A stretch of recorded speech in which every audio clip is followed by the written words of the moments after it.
Hello friends, आज हम बनाएंगे सूजी से बनने वाला बहुत ही टेस्टी सुपर सॉफ्ट जालीदार नाश्ता। आप इसे बच्चों के लंच बॉक्स में भी दे सकते हैं और शाम की छोटी मोटी भूख हो तो आप इसमें भी इसको बना करके ज़रूर इंजॉय कर सकते हैं। ये बहुत ही कम टाइम में बनने वाला झटपट सा नाश्ता है। आप इसको बना करके ज़रूर ट्राई कीजिएगा। तो चलिए वीडियो को शुरू करते हैं। सबसे पहले हम लेंगे यहाँ पर सूजी। सूजी मैंने 1 कप ली है। बारीक वाली सूजी का यूज़ किया है। आप घर की कोई भी कटोरी ले सकते हैं, कोई भी कप ले सकते हैं मेज़रमेंट के लिए। जिस कटोरी से आप सूजी लेंगे उसी कटोरी से आप यहाँ पर और बाकी सामान भी लेंगे, जैसे कि दही। इन्हीं सब चीज़ों को हमको मिक्सी के जार में डालना है। आधा कप मैंने यहाँ पर दही लिया है और आधा ही कप मैंने यहाँ पर पानी लिया है। आप खट्टा फ्रेश कैसा भी दही ले सकते हैं। इन सभी चीज़ों को अच्छे से मिक्सी के जार में डाल करके मिक्स कर लेते हैं। ये देखिए बहुत ही सिंपल सा नाश्ता है और बनाने में भी बहुत कम टाइम लगेगा। सभी चीज़ों को हमने बढ़िया से मिक्सी में पीस लिया था। एकदम क्रीमी सा टेक्सचर आ गया है। मिक्सी में जो थोड़ा सा बैटर लगा था उसी में थोड़ा सा पानी डाल करके अच्छे से घुमा करके हमने इसी में मिक्स कर लिया है। अब इसमें हम डालेंगे थोड़ा सा स्वाद के अनुसार नमक, आधा छोटा चम्मच कच्चा जीरा। इसका फ्लेवर बहुत ही ज़्यादा अच्छा आता है, ज़रूर डालिएगा। थोड़ी सी डालेंगे हम पिसी हुई यहाँ पर चीनी, आधा छोटा चम्मच है। डरिए मत, इसमें मीठा नहीं होगा ये नाश्ता हमारा, बस जो चीनी है हमारे फ्लेवर को बैलेंस करेगी। 1 चम्मच मैंने यहाँ पर ऑयल डाला है। बस यहाँ पर आप सरसों के तेल का यूज़ ना कीजिएगा और किसी भी तेल का आप यहाँ पर यूज़ कर सकते हैं। सभी चीज़ों को अच्छे से यहाँ पर हम मिक्स करेंगे ताकि सभी चीज़ें आपस में अच्छे से घुल मिल जाएं। ये देखिए बैटर ना ही ज़्यादा पतला ना ही ज़्यादा गाढ़ा होना चाहिए। अब इसको हम क्या करेंगे, ढक करके साइड में रख देंगे। इसी के साथ हम एक छोटी सी तैयारी और कर लेते हैं। एक प्लेट लेंगे किनारी वाली हम लोग, और इस किनारी वाली प्लेट में हम लोग क्या करेंगे ना, थोड़ा सा ऑयल लगाएंगे जिससे कि हमारा जो नाश्ता है वो बढ़िया से स्टीम होके ना अपने आप निकल जाए। इससे हमारा नाश्ता जो है प्लेट पे बिल्कुल भी चिपकेगा नहीं। तो इसलिए आप जब भी प्लेट लें उस पर ऑयल वगैरह ज़रूर लगाएं। अब जो हमने यहाँ पर सूजी ली थी, बैटर लिया था अपना, इसमें डालेंगे हम इनो। हरा वाला शैशे आता है, वही मैंने यहाँ पर पैकेट का यूज़ किया है। 1 पैकेट पूरा डाल दिया है। अच्छे से कट एंड फोल्ड वाला मेथड यहाँ पर यूज़ करेंगे और बढ़िया से अच्छे से इसको मिक्स कर लेंगे। हल्के से बबल्स आएंगे, कोई परेशानी नहीं है, आने दीजिए बबल्स। और जो भी प्लेट आपने ग्रीस करके रखी थी उस प्लेट में अपना सारा का सारा बैटर डाल दीजिए। ये देखिए इस तरीके से हल्का सा टैप करेंगे।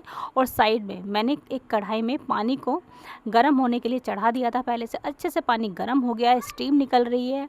अब उसी में हम अपनी प्लेट रख देंगे और ढक करके 7 से 8 मिनट के लिए मीडियम फ्लेम पर इसको स्टीम होने के लिए छोड़ देंगे।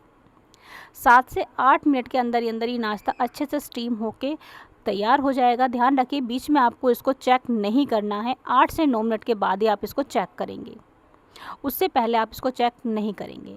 देखिए 8 मिनट के बाद मैंने यहाँ पर गैस को बंद कर दिया, फिर चेक करा है। एकदम परफेक्टली स्टीम हुआ है हमारा नाश्ता, कहीं से भी घुला नहीं है, कुछ भी नहीं, परफेक्टली स्टीम हुआ है। मैं इसमें इसको चेक कराती हूँ तो ये देख रहे हैं एकदम क्लीन निकल रही है हमारी टूथपिक जो है। इसमें आप नाइफ़ डालकर भी चेक कर सकते हैं। नाइफ़ एकदम क्लीन आया तो एकदम परफेक्टली हमारा नाश्ता जो है स्टीम हुआ है। अगर हल्का सा बैटर नाइफ़ पे चिपक कर आ रहा है तो इसका मतलब हल्का सा नाश्ता अंदर से कच्चा है। तो आप 1-2 मिनट के लिए ढक करके फिर से रख सकते हैं।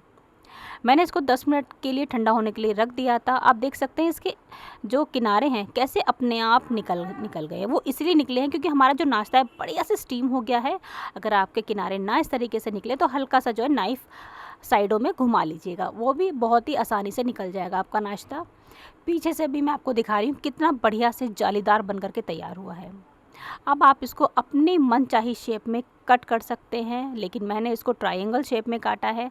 आप काटने के तरीके से ही पता लगा सकते हैं कि जो नाश्ता है वो कितना ज़्यादा सॉफ्ट बना है और कितना परफेक्टली स्टीम हुआ है। ये देखिए बस इसी तरीके से मैंने इसको ट्रायंगल में कट कर लिया है, जिससे कि नाश्ता देखने में तो बढ़िया लगेगा ही और खाने में तो बना ही टेस्टी है। अच्छा, अब बारी आती है इसको खाने की। आप चाहे तो इसको ऐसे भी खा सकते हैं, ये ऐसे भी बहुत ज़्यादा टेस्टी लगने वाला है। आप देख सकते हैं कितना ज़्यादा जालीदार सॉफ्ट बना है हमारा नाश्ता। ये देखिए कितना ज़्यादा सॉफ्ट, एकदम रुई जैसा, जैसे ही मुंह में रखेंगे एकदम घुल जाएगा। तो बस आप इसको आप ऐसे भी खा सकते हैं। अगर आप इसको थोड़ा सा और ट्विस्ट देना चाहते हैं तो चलिए वो भी करके दिखा देते हैं। मैंने गैस पर रखा है एक तवा, और तवे पे हल्का सा डालेंगे हम ऑयल बटर कुछ भी आप ले सकते हैं। हल्का सा ऑयल डाला है, ऑयल को थोड़ा सा गर्म होने देंगे, और जैसे ही ऑयल हमारे यहाँ पर गर्म हो जाएगा इसमें हम डालेंगे कुछ राई के दाने। जी हाँ, ये राई के दाने बहुत ही अच्छे लगते हैं, डालिएगा ज़रूर। हल्का सा बस राई के दाने मैंने इस पर, जैसे ही क्रैकल हो जाएंगे हमारे राई के दाने, इसमें हम डालेंगे बारीक कटा हुआ धनिया। आप चाहे तो यहाँ पर कड़ी पत्ते का भी यूज़ कर सकते हैं और पुदीने का भी यूज़ कर सकते हैं। जो भी आपके किचन में रखा हो आप यहाँ पर वो डाल लीजिएगा। मेरे पास धनिया रखा था तो मैंने यहाँ पर धनिया का यूज़ किया है। और बस इसमें थोड़ी सी चिली फ्लेक्स डाली है, हल्का सा चटपटा फ्लेवर के लिए। अगर आप बच्चों के लिए बना रहे हैं तो टोटली स्किप कर सकते हैं जो चिली फ्लेक्स है। मुझे हल्का सा तीखा पसंद है, इसलिए मैंने चिली फ्लेक्स हल्का सा ऊपर से डाला है। ठीक है, बस एक एक करके नाश्ता मैंने इसमें डाला है, और अलटते पलटते 1-1 मिनट के लिए आप दोनों साइड को इसको हल्का सा गोल्डन होने तक अच्छे से अलटते पलटते रहेंगे, तो ये अच्छा सा गोल्डन कलर आ जाएगा हमारे नाश्ते में। अब आप स्टीम खाना चाहते हैं तो स्टीम भी खा सकते हैं। हल्का सा ऑयल में अगर इसको सेक लेंगे ना इस तरीके से, तो ये बहुत ही ज़्यादा टेस्टी हो जाएगा। नेक्स्ट लेवल का हमारा ये नाश्ता बन करके तैयार हो जाएगा। तो एक एक करके मैंने अपने नाश्ते को अलटते पलटते अच्छा सा कलर आने तक इसको सेक लिया है। आप देख सकते हैं कितना बढ़िया प्यारा सा कलर आया है हमारे नाश्ते में, लग रहा है ना कितना बढ़िया। तो बस हाई फ्लेम पर हमको ये सारा काम करना है, और मुश्किल से 3 से 4 मिनट लगेंगे और ये नाश्ता हमारा तैयार हो जाएगा। तो बस यहाँ पर मैंने गैस को बंद कर दिया है, और नाश्ता मेरा जो है बढ़िया से मैंने यहाँ पर इसको अलटते पलटते सेक लिया है। वीडियो पसंद आ रही हो तो प्लीज़ एक लाइक ज़रूर कीजिएगा, और वीडियो को पूरा ज़रूर देखिएगा। आधी अधूरी वीडियो देख कर के आप रेसिपी ना बनाइएगा, क्योंकि फिर जो है रेसिपी गड़बड़ हो जाती है। एक एक चीज़ समझिए, तभी जाकर आप जो है वीडियो या अपनी रेसिपी अच्छे से ढंग से बना पाएंगे।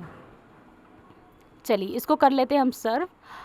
ये देखिए क्या बढ़िया नाश्ता बन करके तैयार हुआ है। एक बार मेरे कहने से आप इसको बना करके ज़रूर देखिएगा, और मुझे कमेंट करके ज़रूर बताइएगा कि आपको ये नाश्ता कैसा लगा, या फिर आपने जिसके लिए बनाया है अपने फैमिली के लिए, फ्रेंड्स के लिए, उनको ये नाश्ता कैसा लगा है। आप मेरी इस वीडियो को कौन से शहर से देख रहे हैं मुझे वो भी ज़रूर बताइएगा। मुझे आपके प्यारे प्यारे कमेंट्स पढ़ने में बहुत अच्छा लगता है कि आप मेरी रेसिपी हरिद्वार से देख रहे हैं, दिल्ली से देख रहे हैं, कहाँ से देख रहे हैं मुझे ज़रूर बताइएगा। मैंने इसके साथ हरी चटनी बनाई है। आप चाहे तो टमाटो केचप का भी यूज़ कर सकते हैं, टमाटर की चटनी का भी यूज़ कर सकते हैं। जिस भी चटनी के साथ खाएंगे उसी चटनी के साथ ही नाश्ता बहुत ही ज़्यादा टेस्टी अमेजिंग लगेगा। लेकिन एक बार बना करके ज़रूर देखना है। लग रहा है ना कितना बढ़िया टेस्टी। तो चलिए मिलूंगी अगली बार एक नई रेसिपी के साथ, एक नई वीडियो के साथ। जब तक आप अपना ध्यान रखिए, खुश रहिए, take care and bye bye guys. Thank you for watching.